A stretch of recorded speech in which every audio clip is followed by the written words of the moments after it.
Hi గారు, welcome to our channel. ప్రస్తుతం మనతో పాటు దాము బాలాజీ గారు సీనియర్ జర్నలిస్ట్ ఉన్నారు. వాళ్ళతో ఒకసారి మాట్లాడదాం. సార్ నమస్కారం. నమస్తే. సార్ అలెక్కే చిట్టి పికిల్స్ ఈ మధ్య కాలంలో సోషల్ మీడియాలో విపరీతంగా వినిపించిన పేరు, అంటే నెగిటివ్ గా బాగా ఫేమస్ అయిపోయారు వాళ్ళు. అయితే ఈ చిట్టి పికిల్స్ ఏదైతే బిజినెస్ ఉందో ఇప్పుడు మూతబడిపోయింది. ఆ అలెక్కే అమ్మాయి కూడా హాస్పిటల్లో అడ్మిట్ అయిందని చెప్పేసి వార్తలు వస్తున్నాయి. సార్ ఏమైంది అలెక్కే అమ్మాయికి? మరి ఇప్పుడు కంప్లీట్ గా మూసేస్తారా, లేకుంటే మళ్ళీ కొద్ది కాలం తర్వాత రీఓపెన్ చేసే ఛాన్స్ ఉందా సార్? ఏం జరిగింది సార్? అలేఖ్య, చిట్టి, రమ్య ముగ్గురు సిస్టర్స్ రాజమండ్రిలో పికిల్స్ని ఓపెన్ చేశారు. యాక్చువల్గా వాళ్ళిద్దరు కూడా, వాళ్ళ ముగ్గురు కూడా ఇన్ఫ్లుయెన్సర్లు. ఒకప్పుడు ఇన్స్టాలో రీల్స్ పెట్టి పాపులర్ అయ్యారు. కొద్దిగా అంటే ఇవాళ ఉన్న జనరేషన్ లాగానే వాళ్ళు కూడా పొట్టి దుస్తులు వేసుకోవడం, కొంత సెడక్టివ్గా మాట్లాడడం, పైగా వాళ్ళు అందంగా ఉన్నారు, ఒక నార్త్ ఇండియన్స్ లుక్ ఉంది కాబట్టి కూడా బాగా పాపులర్ అయ్యారు.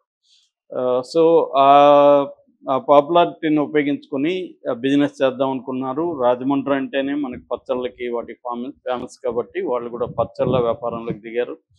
సో దాంట్లో ముఖ్యంగా వెజ్, నాన్ వెజ్ రెండు పెట్టారు, కానీ నాన్ వెజ్ బాగా పాపులర్ అయింది. సో అయితే వాళ్ళు ప్రీమియం మార్కెట్ని అడ్రస్ చేశారు. అంటే పేదలకి పికిల్స్ని, లేకపోతే లోవర్ మిడిల్ క్లాస్ పికిల్స్ని అందించడం కాకుండా premier upper middle class, rich క్లాస్కి మాత్రమే పెట్టే విధంగా వాళ్ళు ప్లాన్ చేశారు. దానికి సంబంధించి క్వాలిటీ కానీ ప్యాకింగ్ కానీ అవన్నీ ప్లాన్ చేసుకున్నారు.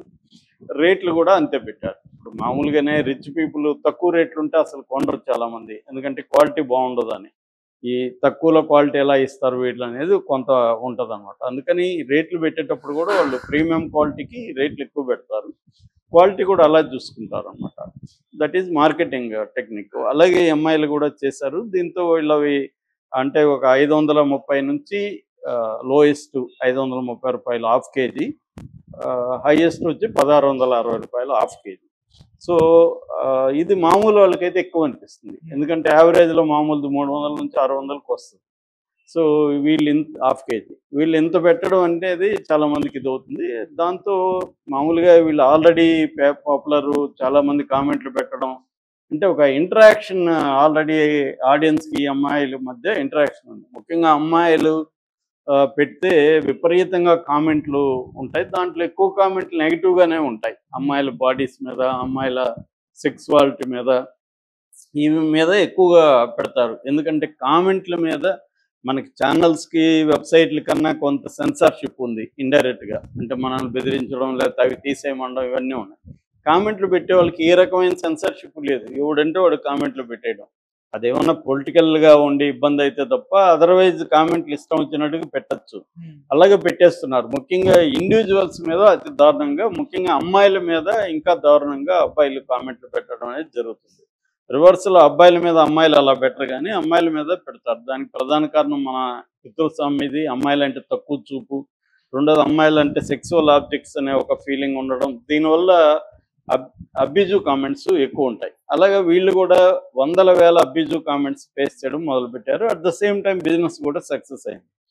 దీంట్లో వాళ్ళ ఫ్రస్ట్రేషన్ పిక్ అయ్యి వాళ్ళు కూడా ఎలాగ తయారయ్యారంటే, మనం వీళ్ళ లాంగ్వేజ్లోనే వీళ్ళకి సమాధానం చెప్పాలి అనేది వాళ్ళు కూడా డిసైడ్ అయ్యారు. మనకు కూడా ఇప్పుడు కొన్ని కామెంట్స్ చూసినప్పుడు మనకు కూడా బూతులు తిట్టాలనిపిస్తుంది. కాకపోతే మనం దాన్ని బ్యాలెన్స్ చేసుకొని తిట్టాం, ఆ కామెంట్కి రిప్లై ఇవ్వం. మన ఛానల్ ఫర్ ఎగ్జాంపుల్ చాలా కామెంట్లు రకరకాలుగా వస్తుంది, మనం ఎవరు కూడా ఛానల్ నుంచి రిప్లై ఇవ్వము. ఎందుకంటే అదొక బ్యాడ్ గేమ్. అది మనం స్టార్ట్ చేస్తే అదొక ట్రాప్, దాంట్లోకి ఇరుక్కుంటాం. కానీ అమ్మాయిలకి మరి ఎక్స్పీరియన్స్ లేదా, లేకపోతే సలహా ఇచ్చేవాళ్ళు లేరా, ఆ ట్రాప్లో ఇరుక్కున్నారు. వాళ్ళు కామెంట్లు పెట్టేవాడు ఒక ట్రాప్ వేస్తాడు, నువ్వు ఆ ట్రాప్లోకి వెళ్ళకూడదు. కానీ వీళ్ళు వెళ్ళిపోయి అదే పద్ధతిలో వాళ్ళకి కామెంట్లు వీళ్ళు కూడా రివర్స్లో పెట్టడం మొదలైంది. అలాగే ఏమైపోయిందంటే అది ఇంకా రేట్లు ఎవరైనా ఎక్కువ అన్నా కూడా ఇలా కోపం వచ్చేసే పరిస్థితులకి వెళ్ళిపోయారు. ఎప్పుడైనా కూడా నువ్వు రియాక్ట్ అవ్వడం మొదలు పెడితే నీ ఎమోషన్స్ని మనం కంట్రోల్ చేసుకోవడం. మనం బిగినింగే ఆ ట్రాప్లోకి వెళ్ళకూడదు. ఒకసారి వెళ్ళినాక మనల్ని ఆపుకోలేం. ఫేస్బుక్లో కానీ ట్విట్టర్లో కానీ మనం చూస్తుంటే కామెంట్ల వార్ జరుగుతుంటుంది. ఈ వార్ అనేది నెవర్ ఎండింగ్ బిజినెస్. అది డర్టీగానే వెళ్ళిపోతుంది, ఇంకా మురికిగా వెళ్ళిపోతుంది. సో ఇది చాలామంది చేస్తుంటారు.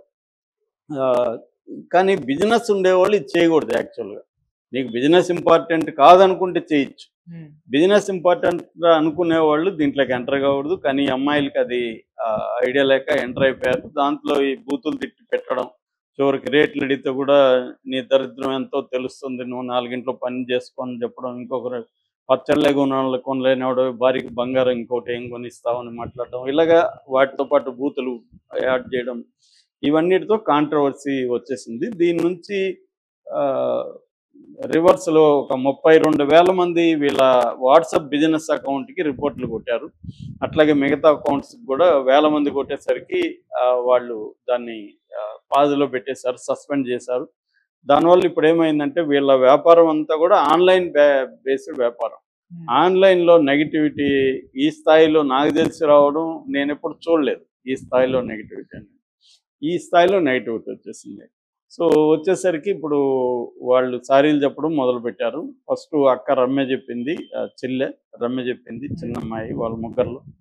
కానీ అది ఎవరు కన్విన్సింగ్ లేదు. అంటే వేరే మమ్మల్ని తిట్టినోళ్ళని మేము తిట్టాలా అనుకున్నాము, అది మీకు పొరపాటున వచ్చిందంటే ఎవరు నమ్మట్లేదు. ఎందుకంటే వాయిస్ మెసేజ్ క్లియర్గా ఈ అబ్బాయి దేంట్లో పెట్టాడు, దాంట్లో వాయిస్ మెసేజ్ అంటే అక్కడ ఆన్ చేసి రికార్డ్ చేస్తారు. అది తెలిసిన వాట్సాప్ తెలిసిన వాళ్ళకి అందరికీ తెలుసు. అదేమైనా అంటే ఏదో ఫార్వర్డ్ కొట్టబోయి నీకు కొట్టామంటే అర్థం ఉంది. కాబట్టి ఇది రాంగ్. అది వాళ్ళు అక్కడ నిజాయితీగా ఒప్పుకోలేదు. దాని తర్వాత ఇంకా ట్రోల్స్ పెరిగాయి. మిగతా ఇన్ఫ్లుయెన్సర్లు అందరూ కూడా దీన్ని ఉపయోగించుకొని పెద్ద ఎత్తున చేయడం మొదలుపెట్టారు. ఇది యూట్యూబ్కి ప్రాకింది. సో అలాగే అయ్యేసరికి ఇంకా అమ్మాయి అలేఖ్య అని తిట్టింది ఎక్కువగా, అలేఖ్య అని చెప్తారు. సో అలేఖ్య వచ్చి కన్నీళ్ళు పెట్టుకుని ఆ అమ్మాయి ఏదో సారీ చెప్పింది, అంత అయింది. అయినా కూడా వీళ్ళు శాంతించట్లేదు. ఇంకా వాళ్ళు తిట్టిన దానికంటే కూడా కొన్ని వేల రెట్లు కామెంట్లు బ్యాడ్గా ఉన్నాయి. అంటే అమ్మాయిల సెక్సువాలిటీ, మీరు మమ్మల్ని పెళ్లి చేసుకోండి, మాతో గడపండి, లేకపోతే మిమ్మల్ని ఆర్డర్ మేము ఇస్తామని, మిమ్మల్ని మేము కొనుక్కుంటామని, ఇలాగ రకరకాలుగా ఏదో వాళ్ళకు తప్పు చేసి ఉండొచ్చు. కానీ తిట్టడం అనేది తప్పు చేసి ఉండొచ్చు. ఆ తప్పుకు కూడా మళ్ళీ నేపథ్యం ఉంది. వందల వేల తిట్లుని భరించలేక వాళ్ళు అది చేశారు. అది మోరల్ యాంగిల్లో కరెక్టే. ఎందుకంటే నువ్వు నన్ను ఒకటి తిట్టినప్పుడు నేను ఎందుకు తిట్టకూడదు, అమ్మాయి అయితే నేను భరించాలా అన్న యాంగిల్లో, మోరల్ యాంగిల్లో వాళ్ళు తిట్లు కరెక్ట్. కాకపోతే ఆ తిట్లు ఎవరిని తిట్టుండాలి, తిట్టిన వాళ్ళని తిట్టాలి. రేట్లు ఎక్కువ ఉన్న వాళ్ళని ఆ యాంగిల్లో తిట్టడం మళ్ళీ కరెక్ట్ కాదు. బిజినెస్ యాంగిల్ అయితే అసలు స్పందించడమే రాంగ్. ఎవరిని తిడితే వదిలేసుకుంటా వెళ్ళాలి, పట్టించుకోకూడదు. బిజినెస్ యాంగిల్ అసలు మీరు దానికని ఒక పర్సన్ పెట్టేసుకోవాలి, కుదిరితే వాళ్ళే చూసుకుంటారు. ఇప్పుడు మార్కెటింగ్ పర్సన్స్కి ఇవన్నీ తెలుసు ఎలా డీల్ చేయాలో. ఇది అందరికీ వర్తిస్తుంది. మనం మామూలుగా కూడా కస్టమర్ సర్వీసులు అమ్మాయిలు ఉంటే చాలామంది ఫోన్లు చేసి అమ్మాయిలతో కబుర్లు పెట్టుకోవడం, అమ్మాయి పర్సనల్ నెంబర్లు అడగడం, ఇవన్నీ మనకి చూస్తూనే ఉన్నాం. సో ఇది చేస్తూ ఉంటారు చాలామంది. అబ్బాయిలకి ఇదే పని. ఎక్కడ అమ్మాయి నెంబర్ దొరికితే ఆ నెంబర్కి ఫోన్ చేసి ఆ అమ్మాయిని ట్రాక్ చేయాలని ట్రై చేస్తుంటారు. కాబట్టి ఇప్పుడు వీళ్ళు స్పందించింది లేటుగా అయిపోయింది. ఇప్పుడు ఈరోజు ప్రకటించారు మేము మూసేస్తున్నామని. అది దురదృష్టకరం. వాళ్ళు భయపడాల్సిన అవసరం లేదు నాకు తెలిసి. ఇప్పుడు కూడా మళ్ళీ వ్యాపారం చేసుకోవచ్చు మళ్ళీ.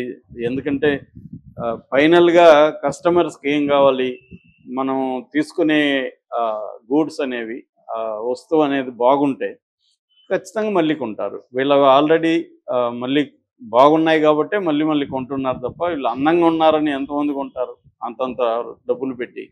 కాబట్టి మార్కెటింగ్ పనికి వస్తుంది తప్ప సేల్స్కి ఖచ్చితంగా వాళ్ళు బాగుంటేనే. ఇది బాగున్నప్పుడు వాళ్ళు ఆపాల్సిన అవసరం లేదు. ఏదేమైనా దురదృష్టకరం. అలేఖ్య హాస్పిటల్లో కూడా చేరిందని చెప్తున్నారు. సో త్వరగా కోలుకోవాలని కోరుకుందాం. మళ్ళీ వాళ్ళు బిజినెస్ స్టార్ట్ చేసి, ఎందుకంటే అమ్మాయిల ఆంటర్‌ప్రెన్యూర్‌షిప్ అని